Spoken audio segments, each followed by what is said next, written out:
Kami nak mendengar hadis tentang Dajjal dah lahir atau belum? Dajjal dah hadir. Mana bukti Dajjal dah hadir? Rabbana ya Rabbana, Rabbana ya Rabbana, Rabbana ya Rabbana, Rabbana ya Rabbana, Rabbana ya Rabbana.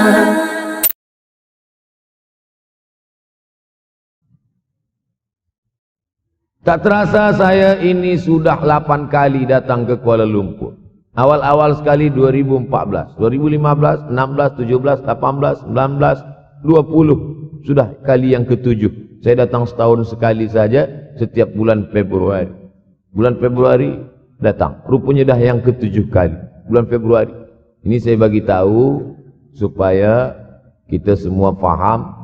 Saya datang bulan Februari supaya tak datang balik, datang balik, datang balik, datang balik. Sekali datang dari tarikh 2 hingga 9. Pusing, pusing, pusing, pusing, balik.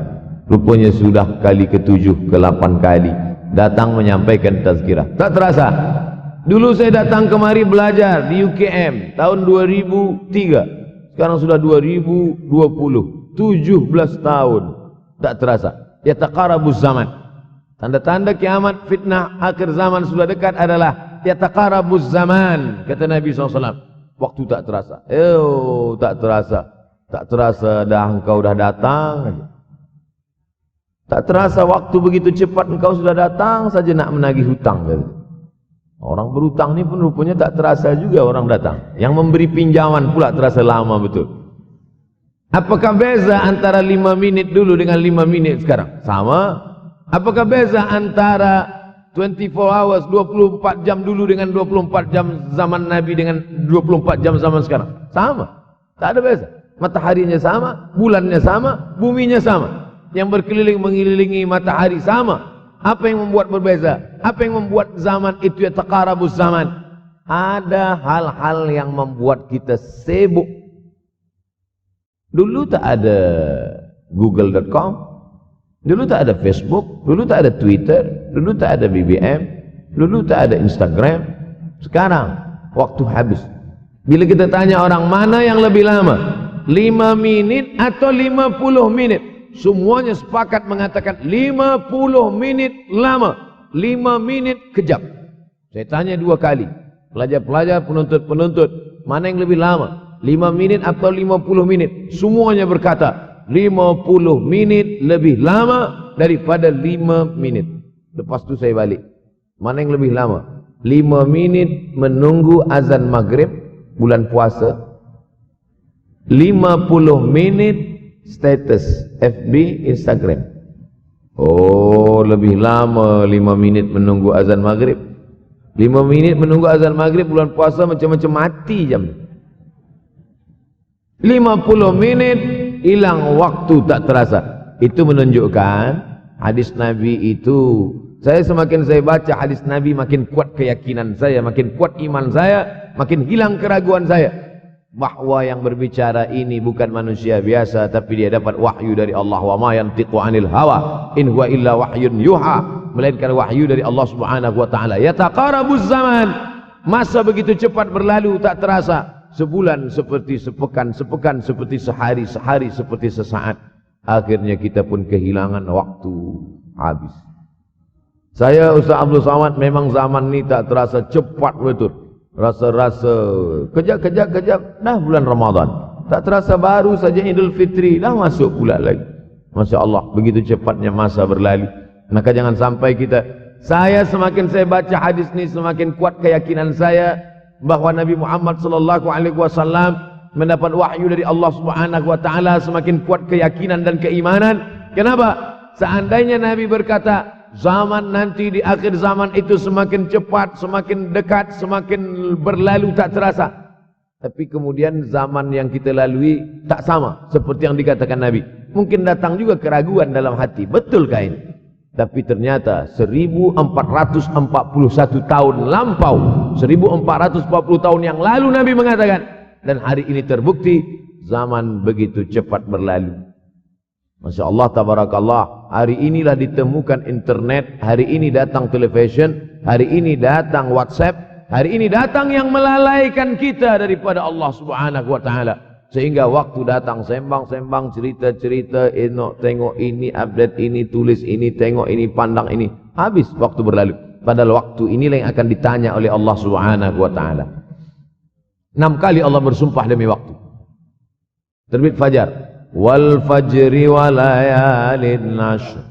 Masuk waktu subuh. Was subhi idza tanaffas. Masuk waktu duha. Wad duha wal laili idza saja. Masuk waktu siang. Wan nahari idza tajalla. Masuk waktu asar. Wal asri innal insana lafi khusr. Masuk waktu malam. 2 kali Allah bersumpah demi waktu malam. Wal laili idza saja. Wal laili idza yaghsha. Kenapa hadis ini yang Ustaz bahaskan? Kami nak mendengar hadis tentang Dajjal dah lahir atau belum? Dajjal dah hadir. Mana bukti Dajjal dah hadir? Kurma bisan tidak lagi berbuah. Bila kurma bisan tidak berbuah, Dajjal dah nak datang. Kurma bisan sekarang sudah berkurang, tak berbuah. Lalu kemudian apa lagi? Ain Zuhar, mata air dari Ain Zuhar sudah kering. Sudah kering. Oleh sebab itu, tapi manakala dulu datang Habib Umar bin Hafiz, saya hadir majelis itu, adalah seorang bertanya, Habib, ya, Imam Mahdi dah lahir atau belum? Saya tengok, Habib menjawab, sepertinya dia macam tak suka pertanyaan. Kata dia, kita tak perlu mencari-cari dia dah lahir atau belum, kampung dia di mana, dia lahir di hospital mana, dia tak perlu. Yang perlu kita siapkan adalah iman dan takwa pengetahuan kita, supaya kita jangan sampai terkecoh, supaya kita boleh membezakan mana hak, mana batil, mana betul, mana salah, mana lurus, mana bengkok, mana hitam, mana putih. Sehingga dengan istiqomahnya kita beribadah ini, kita boleh membezakan mana Al-Masih yang original, yang asli, mana Al-Masih Ad-Dajjal. Makanya tadi sebelum salam kita berkata, Allahumma inni a'udzubika min azabi jahannam, wa min azabil qabri, wa min fitnatil mahya wal mamat, wa min syarri fitnatil masihid Dajjal. Membaca, menghafaz 10 ayat di awal surah Al-Kahfi. Siapa yang menghafaz 10 awal ayat, hadis lain mengatakan 10 akhir, 10 awal 10 akhir, elok dua-duanya. Tapi Masya Allah, tabarakallah, anak-anak kita yang pakai jubah, pakai sorban putih ini, daripada tahfiz Quran, mereka tidak hanya menghafaz 10 awal 10 ujung, dari awal sampai ujung dia hafaz, 30 juzuk dia hafaz. Mudah-mudahan anak-anak kita penghafaz Al-Quran. Allahumma ja'al abna'ana wa banatina min huffazil Quran wal hafizat. Jadikan anak-anak kami menjadi para penghafaz Al-Quran, ya Allah, supaya selamat dia daripada fitnah Al-Masih Ad-Dajjal. Tapi saya pilihkan hadis tentang yang 5 ini.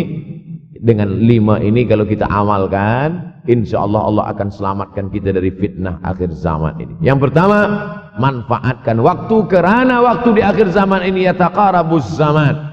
Kerana waktu semakin dekat tak terasa, hilang, berlalu. Maka isilah waktu ini dengan ibadah. Jangan sampai ada waktu yang kosong. Duduk sejenak kosong berselawat. Allahumma salli ala sayyidina Muhammad wa ala ali sayyidina Muhammad. Allahumma salli ala sayyidina Muhammad wa ala ali sayyidina Muhammad. Sempat-sempatkan ambil wuduk solat duha walau 2 rakaat. Sempat-sempatkan sebelum tidur malam solat witir 3 rakaat. Supaya tidur kita sentiasa dalam wuduk, dan kita sempat salat witir. Andai mati kita malam itu, insyaallah mati dalam keadaan husnul khatimah. Usolli sunnatal witri 3 raka'atin lillahi ta'ala. Nanti malam jaga tidak witir lagi, hanya tahajud saja. Sempat-sempatkan salat tahajud. Elok amat sangat baik salat wuduk 2 rakaat. Usolli sunnatal wudu raka'ataini lillahi ta'ala. Selepas salat wuduk, salat sunat taubat. Salat sunat taubat raka'atain lillahi ta'ala. Selepas salat sunat taubat, salat sunat hajat. Salat sunat al-hajat. Selepas itu barulah salat sunat tahajud 8 rakaat. Nak tambah lagi 10, 12, 14, elok, tak salah, karena dia tiada batasan. Adakah sahabat Nabi yang melakukan ini? Ada. Qatadah bin Nu'man, dari selepas Isya sampai azan subuh. Imam Ahmad bin Ambal, dari selepas Isya sampai azan subuh. Bahkan mereka mengkhatamkan Al-Quran dalam tahajud mereka. Maka bahkan ada imam yang disebut dengan as-sajjad, kerana banyak sujud kepada Allah Subhanahu wa ta'ala. Kerana akhir zaman ini godaan begitu besar. Dulu orang tengah malam tahajud, jam 2 malam, jam 3 malam dia bangun. Karena dia membaca hadis sab'atun yudhilluhumullah. Ada 7 golongan yang mendapatkan naungan Allah. Yauma la dhilla illa dhilluh. Hari itu tak ada naungan kecuali naungan Allah. Rajulun, ada seseorang. Zakarallah, dia berzikir mengingat Allah. Khalian, di tengah malam, tak ada manusia. Fafadat ainahu, menetes air mata. Maka yang pertama ini, jangan sampai kita kehilangan waktu. Kerana waktu kasaif. Waktu ini seperti pedang. Illam taqta'hu qata'aka. Kalau tidak kau patahkan dia. Kalau kau dapat pedang, patahkan. Sebab kalau tidak kau patahkan, dia yang akan memotong engkau, mematahkan tulang-tulang engkau. Waktu ini kalau tidak kita manfaatkan, kita akan ditanya tentang waktu kemana saja waktu yang sudah kau pakai. Inna sam'a, pendengaran, wal basar, penglihatan, wal fuad, hati, kullu ulaika kana anhu mas'ula. Semua akan disoal, semua akan diminta tanggung jawab di hadapan Allah. Kemana waktu yang sudah aku bagi dulu engkau pakai? Yang pertama nanti ditanya, la tazulu qadama 'abdin yaumal qiyamah. Kaki anak Adam tidak akan bergeser, tidak akan beralih dari tempat tegaknya pada hari kiamat hatta yus'al, sampai dia disoal, sampai dia ditanya. La tus'alunna yauma idzin 'anin na'im. Banyak yang akan ditanya nanti. Tapi Nabi bagi tahu, di antara yang akan ditanya dari sekian banyak nikmat itu 4. Yang pertama, an umrihi fima afnah. Umur kemana engkau habiskan? Hari ini ada anak-anak muda belia umurnya 17 tahun. 17 tahun habis menghafaz Al-Quran. 17 tahun habis iktikaf dalam masjid. 17 tahun habis berzikir, berjubah, bersorban, mengabdikan ilmu, berkhidmat kepada ulama. 17 tahun habis. Tapi ada pula yang dibalik, 71 tahun habis. Rumah, office, kopi, rumah, office, kopi, rumah, office, kopi, batuk, mati habis. Apa yang dapat kita bawa menghadap Allah SWT? Yang pertama, yataqarabuz zaman. Yang kedua adalah wa yanqusul ilmu. Ilmu semakin berkurang. Kalau sudah ilmu berkurang, apa yang bertambah? Jahil. Kalau ilmu bertambah, jahil berkurang. Kalau ilmu berkurang, jahil bertambah. Mana ada orang jahil cakapnya didengar orang? Saya dulu awal-awal membaca hadis ini. Wa yanqusul ilmu. Ilmu berkurang, jahil bertambah.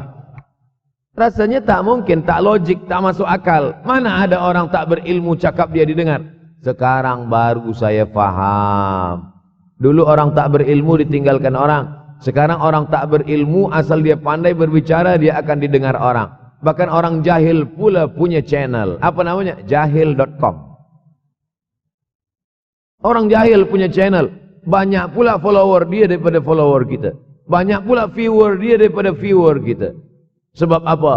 Sebab yang menyaksikan tiada berilmu, yang berbicara tiada ilmu. Oleh sebab itu maka kita galakkan menuntut ilmu di majlis-majlis ilmu. Untuk apa Abdul Somad sudah berumur 43 tahun pun masih pergi juga lagi ke Sudan belajar? Apa yang nak dicari ini? Tak lain tak bukan, mudah-mudahan kita termasuk orang yang sampai akhir hidupnya mencari ilmu, insyaAllah. Saya datang kemari bukan niat mengajarkan ilmu. Saya datang ke Malaysia tetap niatnya belajar mencari ilmu. Man salaka tariqan, siapa yang melangkahkan kaki melalui suatu jalan, yaltamisu fihi ilman, siapa yang melalui suatu jalan niatnya untuk mencari ilmu, sahalallahu lahu bihi tariqan ilal jannah, dimudahkan Allah jalannya menuju surga. Innallaha la yantazi'ul ilma intiza'an. Innallaha la yanzi'ul ilma intiza'an. Allah kalau mencabut ilmu, bukan macam mencabut pokok kayu dari tanah. La yantazilul ilmu intiza'an. Allah tidak mencabut ilmu macam mencabut pokok kayu dari tanah hingga ke akarnya, tidak. Lalu bagaimana ilmu ini dicabut? Biqabdil ulama. Dengan matinya ulama, maka habislah ilmu. Meninggal Imam Syafi'i, berkurang ilmu. Meninggal Imam Nawawi, berkurang ilmu. Meninggal Imam Fulan, berkurang ilmu. Maka yang hadir adalah al-juhala.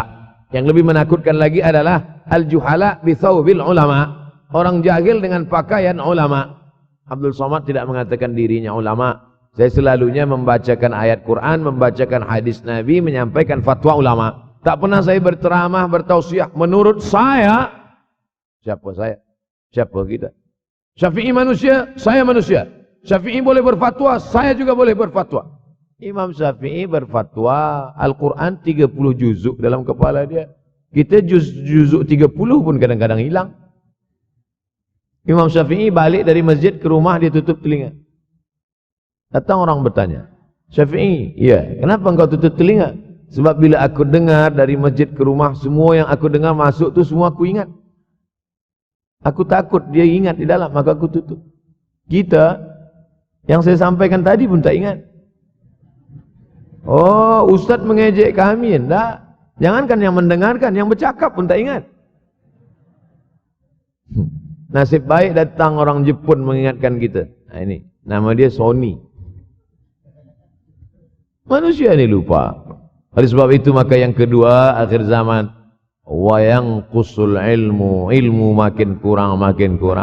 Maka bersyukur anak-anak yang dimasukkan ke rumah tahfiz. Kalau ada rumah tahfiz di kampung biasa, kalau ada rumah tahfiz di desa, dusun biasa, tapi ada tahfiz di tengah kota besar Kuala Lumpur, masih ada lagi rumah tahfiz Quran. Siapa yang mewakafkan rumah tahfiz? Siapa yang memberikan beras? Siapa yang memberikan duit? Siapa yang memberikan belanja? Siapa yang mengirimkan ustaz? Masya Allah, tabarakallah. Maka ini semua, mudah-mudahan kita istiqamah semuanya insyaAllah. Supaya apa? Supaya lahirlah anak-anak kita yang alim, berilmu. Karena ini makin banyak orang jahil. Al-taw bi ghairi ilmin, memberikan tazkirah, fatwa tanpa ilmu. Dhalla wa adalla, dhallu wa adallu, sesat, menyesatkan. Kalau setakat sesat saja, ini sudahlah sesat, menyesatkan. Na'udzubillah. Masuk yang ketiga.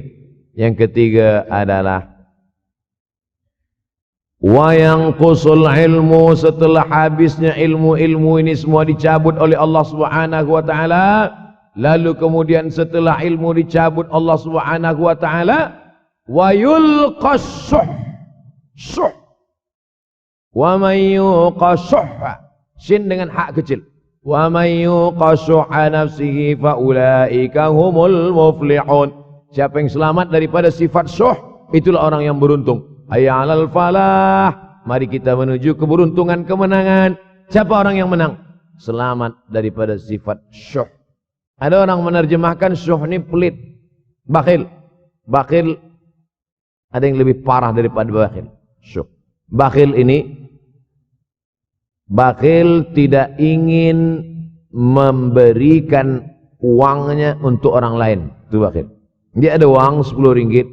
Uang itu hanya dia makan saja. Dia tak mau walaupun setengah sen kepada orang lain. Itu namanya bakhil. Kalau syuh ini, duit dia simpan, duit orang pula dia makan. Nah, itu syuh. Jadi lebih parah lagi. Oleh sebab itu kalau sudah ilmu ini dicabut, orang menjadi jahil, maka datang penyakit syuh yang ketiga. Apa itu syuh?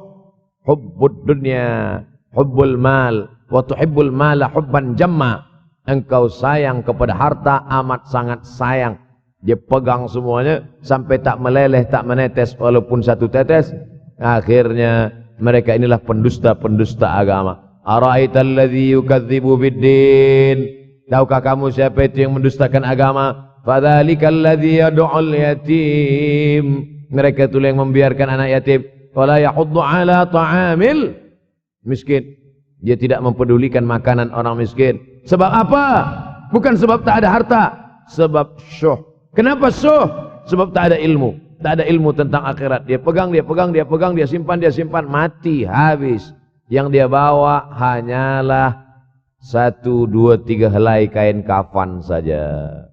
Itulah mengapa Sultan Turki, Sultan Muhammad Al-Fatih, Sultan Abdul Hamid. Coba tengok gambar Sultan Muhammad Al-Fatih, Sultan Abdul Hamid Turki dulu. Sorban dia besar-besar. Saya dulu terkejut, lama saya tengok. Kenapa sorban orang Turki ini besar-besar? Lama-lama saya baca, rupanya sorban orang Turki itu kain kafan. Tuan-tuan, balik dari sini beli kain kafan 2 meter. Ikatkan kepala, bawa sembahyang. Supaya ingat mati. Bolehkah menyiapkan kain kafan? Baca kitab Tambihul Mughtarrin, peringatan bagi orang-orang yang tertipu. Di situ ditunjukkan banyak ulama, bahkan mereka menggali tanah di dalam rumahnya. Malam-malam dia tahajud, selepas tahajud dia duduk di dalam tanah itu supaya terasa bagaimana rasanya mati. Gali tanah 2 meter, masuk ke dalam. Tapi kalau nak buat itu kita saja dengan Allah. Jangan pula, banyak juga orang sekarang udah gali tanah masuk ke dalam, streaming pula. Hai guys, nak rasakan mata, mana boleh terasa. Kita saja masuk ke dalam, rasakan macam mana rasa. Sebab kalau cakap saja, marilah kita ingat mati, takutlah kita pada mati. Kita tak tahu bagaimana rasa mati. Kalau nak merasakan bagaimana rasa mati, nanti kalau ada orang mati meninggal dunia, masuk kita ke dalam. Kita sambut jenazah, kita letakkan, kita duduk, rasakan. Ketika Fatimah meninggal, Fatimah emak Sayyidina Ali meninggal, Nabi masuk ke liang lahat. Masuk Nabi ke liang lahat. Nabi berdoa di dalam. Ketika Utsman bin Maz'un meninggal, Nabi masuk ke dalam. Nabi pegang jenazah Utsman bin Maz'un. Meleleh air mata Nabi, turun ke misai, turun ke janggutnya, turun menetes sampai ke bawah. Merasakan bagaimana rasanya di dalam. Dulu saya pernah berjumpa dengan seorang pemuda, telinga dia pakai anting subang. Lalu kemudian saya tengok banyak tato dia. Saya tanya, macam mana cerita awak bertaubat dulu? Mak saya meninggal, Ustaz Abdul Somad. Lepas tu saya tegak di tepi kubur. Macam ada yang menolak saya dari belakang, masuk saya ke dalam. Masa masuk itulah terasa sejuk di kaki. Datang rasa takut saya. Makanya kalau ada orang yang sudah kita bagi tazkirah, bagi nasihat tak juga, nanti ada orang meninggal, bawa dia agak dekat, senggolkan sikit, jatuh. Gitu caranya supaya kita terasa mati ini, supaya apa? Hilangkan penyakit syuh, cinta harta, takut mati, dan membuat kita menjadi bakhil, pelit. Na'udzubillah. ربنا يا ربنا ربنا يا ربنا ربنا يا ربنا ربنا يا ربنا ربنا يا ربنا